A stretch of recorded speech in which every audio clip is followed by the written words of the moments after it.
right, so here he is, one of the better offensive takedown guys we have in the UFC, DC, and if anyone is well-equipped to speak to this, it is you. The opponent knows what's coming. At least to this point in the UFC, no one's been able to stop him. He just has to keep him away, because the moment this guy gets close enough to either grab a leg or make body contact, now you're in trouble. He has a knowledge and an understanding of position from a lifetime of just all grappling, judo, wrestling, sambo. He does it all, and he has just so many ways to get you to the floor. This guy once told me that if you can get your leg, he's going to finish. Because he's going to give you so many things to think about, you will not be able to process and keep up with him, and eventually you're on the mat. It's unbelievable to watch him apply that knowledge to the mixed martial arts fight. And as the wrestlers say, this is not a guy you want anywhere near your bracket. No, you don't want him in the bracket. Well, we probably trot out the term well-rounded in modern-day mixed martial arts more than we should, but this fighter certainly fits the bill. Oh, 110%. He can do everything inside the octagon. Where he is most comfortable is inside of that 8-sided structure where most men are terrified of being. But for this gentleman, he only wants to be there. When you try to wrestle him, he's able to defend takedowns. If you dare stand and strike with him, he can knock you out. He's got all the tools necessary to become a UFC champion. His first martial art, mixed martial arts, and that's not always the case. He believes that he should have a lot of advantages in this matchup tonight.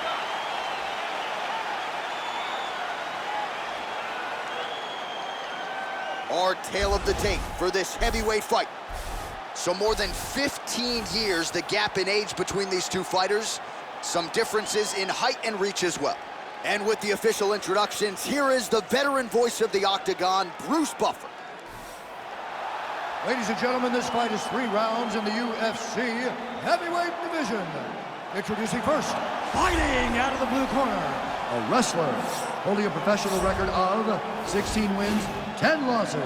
He stands 6 feet 1 inch tall, weighing in at 235 pounds. Presenting the member of the UFC Hall of Fame and the former UFC heavyweight champion of the world, Mark the Hammer Coleman! And now introducing his opponent, fighting out of the red corner. This man is a mixed martial artist, holding a professional record of 12 wins, 3 losses. He stands 6 feet 5 inches tall, weighing in at 252 pounds. Tom Aspinall!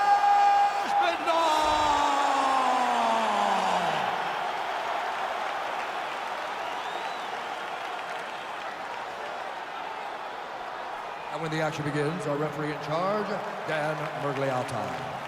Dan Miragliotta. You ready?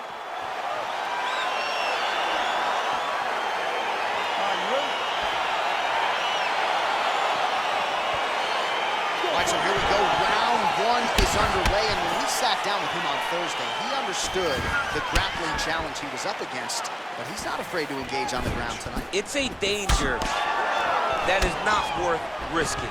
It is something that you don't want to play with. This grappler is that good.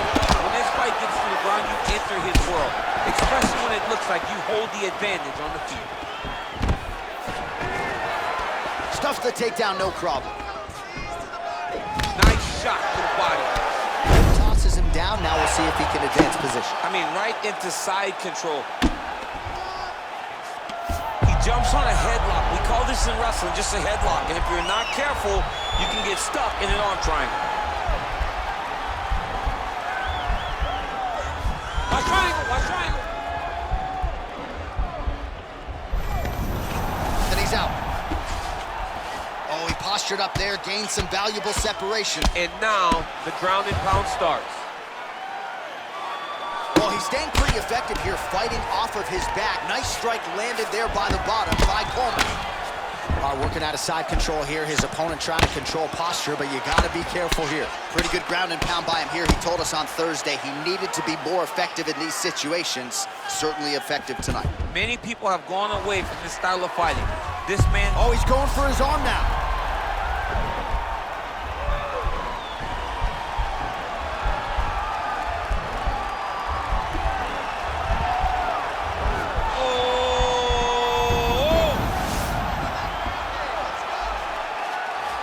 Well, there are few things more fun to watch in mixed martial arts than these type of transitions and scrambles on the ground. High-level grappling can really be entertaining.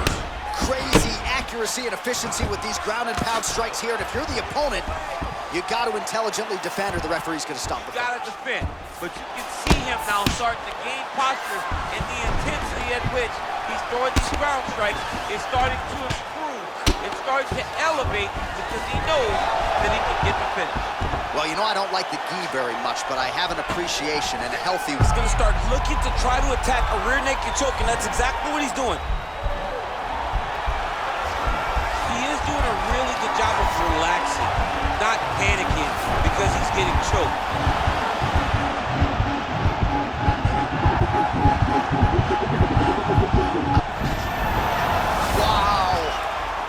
Right into side control. Upper body strength figures to be put to good use here. Yes, absolutely. And you got to look for his opponent to turn back into him. He should chase guillotine, but the opponent turns to the opposite. Oh, wow, oh!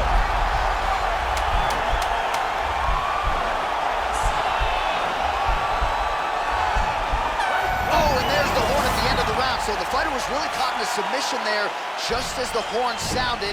Safe to say he was saved by the bell there. So back to the stools they go. 60 seconds to recover here. We're going to fight on, ladies and gentlemen. Another round coming up. Here we go. All right, so for one fighter, the round mercifully comes to an end as we look back at some of the action. What a display of ground and pound. It's his calling card. It's exactly what he's known for. He's known as a brutal ground and pound fighter, and he showed you just then why he's known as that in the MMA sphere. He's the guy that if he gets you down, he will dominate you with positioning and brutal, nasty ground and pound. Big powerful punch lands. Now he gets back to range.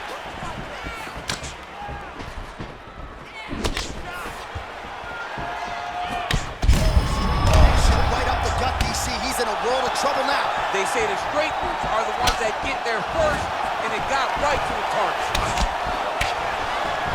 Coleman's got the tie clinch now. Look at him drive his shin into his opponent's body with that body kick. Oh! He's in trouble. He's hurt bad.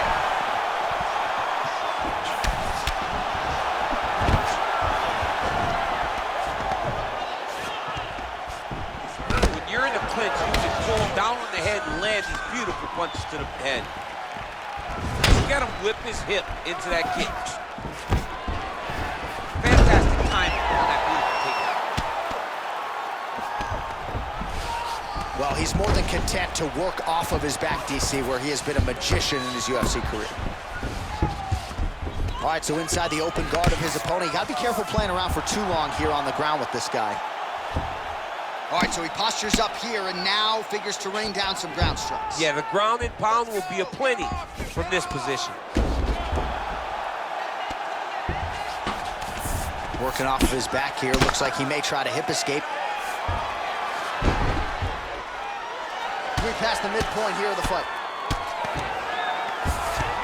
Outstanding ground and pound here. Somewhat of a lost art in MMA, at least in terms of making sure that every strike counts. Not an issue for him. He's making every single one of them count. He is not pity-patting. He's not touching. Every punch that lands, he wants you to feel it. All right, well, both fighters pretty comfortable on the ground, DC, but you got to be very careful hanging out here for too long if you're his opponent. Now trying to hip escape. He's just trying to move out of this position off the bottom.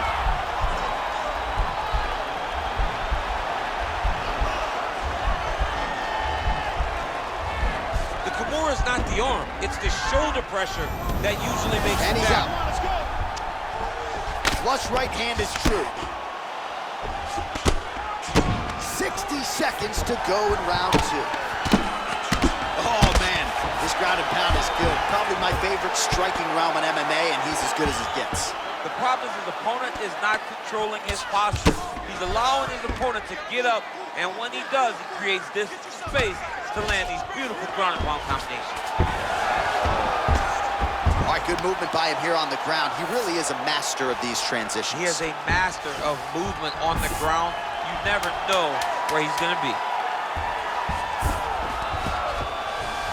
All right, side control now. 2 rounds in the books.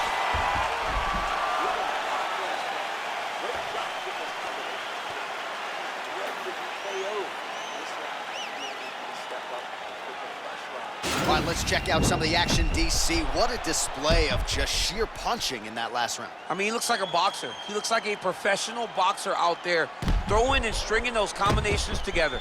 He landed those big punches over and over again, and it was this one right here that really did change the tide of the round. All right, here we go with our next round. Lot to be happy about in that previous round. He was attacking the head at will, and until his opponent adjusts, might as well go back to it. There was no negative to him headhunting. Most times the coaches yell, don't headhunt, don't headhunt. I'm yelling headhunt if I'm his corner, because every time he's thrown, he's landing. Wow. So he's really starting to put together some significant body shots here. These are going to take their toll as this fight goes on. Oh, good opportunity to do damage here. He's got that tie clinch. The hip toss as he takes him down. Now we'll see what he can do with it. Right into side control.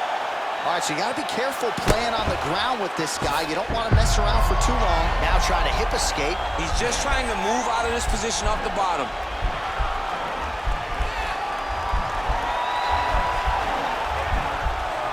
The Kimura is not the arm. It's the shoulder pressure that usually makes you tap. Nicely done. Close guard. How good is that right hand? All right, half guard position here, DC. You have an extra hop in your step. Oh, you got to watch him attacking submissions. He throws the legs up to try to get a triangle choke here. Watch triangle, watch triangle.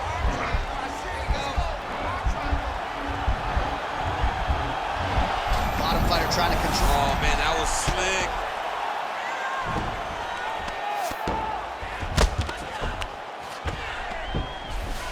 All right, working inside the now open guard of his opponent. Uh-oh. Throwing up a triangle. The guy on his back is very good at submissions, and if he's not careful here, he's going to get stuck, and he will have to submit. Under 2 minutes remain in the fight. I mean, how many can he take?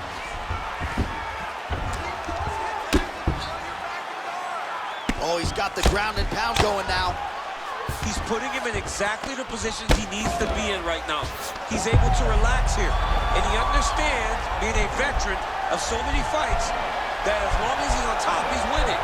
He feels like he's winning here. Posturing up now. Now he's okay. Now he can escape.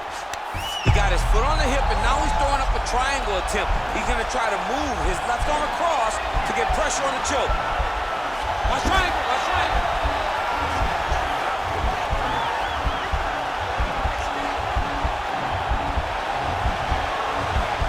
Oh, nice job using it. He's out. Oh, excellent pressure here from top position by Coleman. Strong bottom work here, staying busy.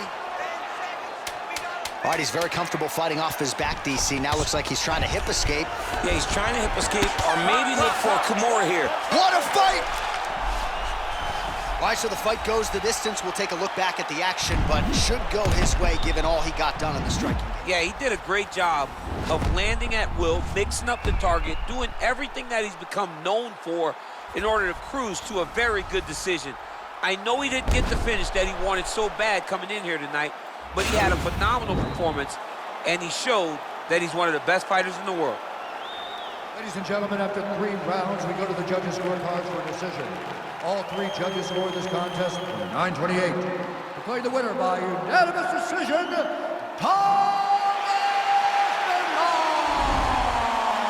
All right, so the judges are in agreement tonight. He is your winner by unanimous decision. Certainly